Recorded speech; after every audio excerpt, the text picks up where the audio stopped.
Hi there, my name is John Erickson, and I'm auditioning for the role of Master Kid Spokesman. I do have experience using a teleprompter. Thanks so much for watching.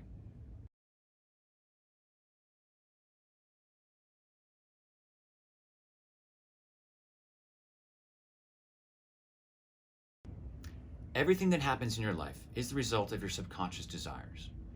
There are no exceptions. Almost everybody immediately experiences guilt. So what is guilt? Guilt is the thought that you've done something wrong or failed in some way. It's accompanied by an unpleasant emotional feeling that your inner voice whispers, and sometimes even shouts. Feelings of guilt are commonly experienced as shame. And you ask, how is this so?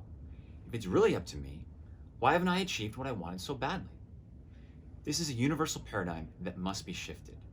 It has to be cleaned up because everything else in your life can be worked out.